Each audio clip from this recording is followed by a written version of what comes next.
We are getting a How to Train Your Dragon live action remake, so why not go back and review the original 2010s film.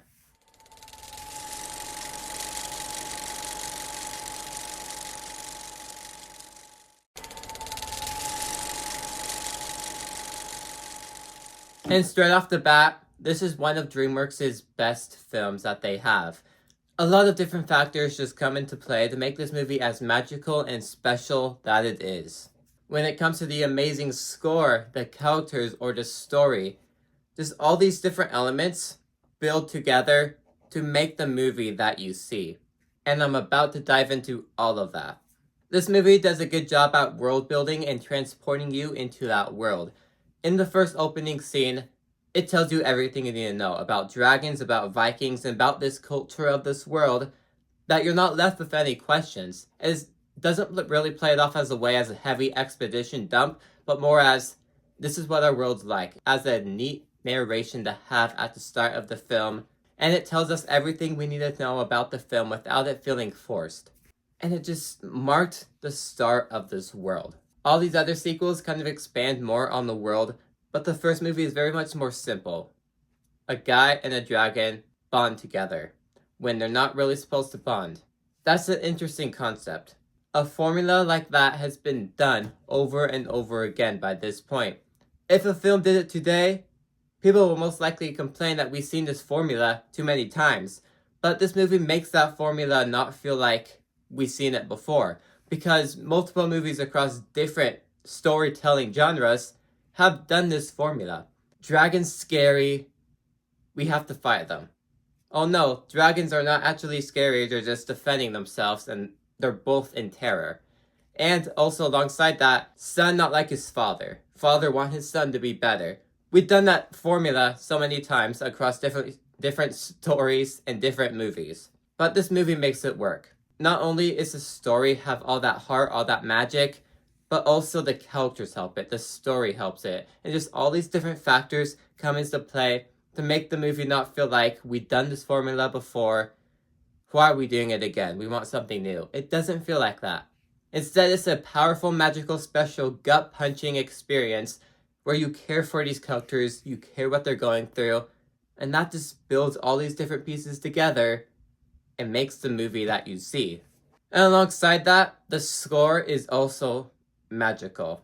Especially the first flight song, that's the huge standout of the film, but the score is able to match that Viking feel while also matching that magical feel that the How to Train Your Dragon franchise is. It's able to capture all of that in just a score, and there are plenty of moments throughout this film that you're consistently hooked to the film. Moments where you get full-on goosebumps across your entire body. Every moment just has this powerful gut punch feel to it when it comes to the first flight sequence mixed with the score, the final battle. It all has that gut punch feel to it. And like I said before, we've done this formula a lot of times, but thanks to that magic, thanks to the characters, thanks to all that score, it just has more of that impact that it needs to. Which is why you're consistently hooked into the film and you have goosebumps when you're watching it. This is one of those movies that you go, yes, this is why I love movies. This movie right here, because the entire time you're watching it, you forget you're watching a movie.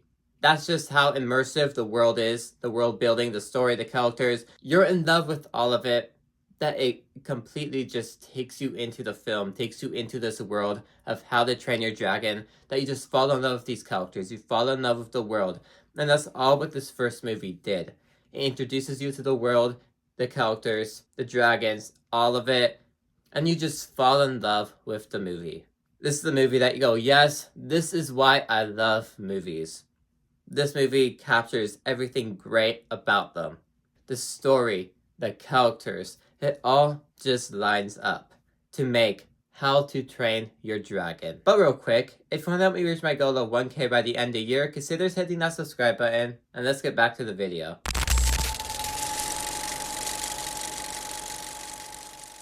Now, this is very much nitpicky, but at moments, the animation can look a bit outdated, especially if you compare it to other animated movies that were released in 2010.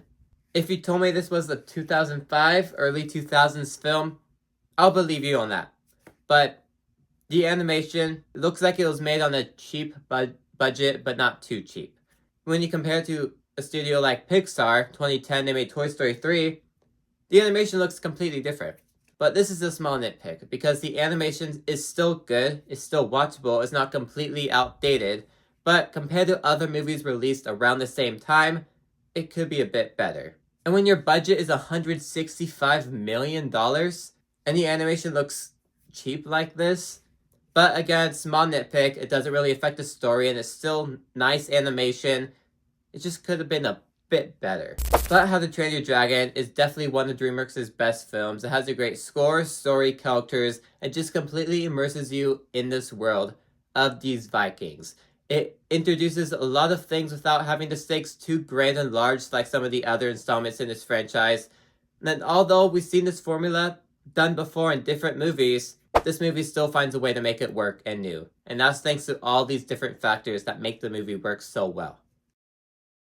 But anyways, if you liked this video, maybe leave those on the side of the Institute too. Like, subscribe, see you guys next time. Goodbye.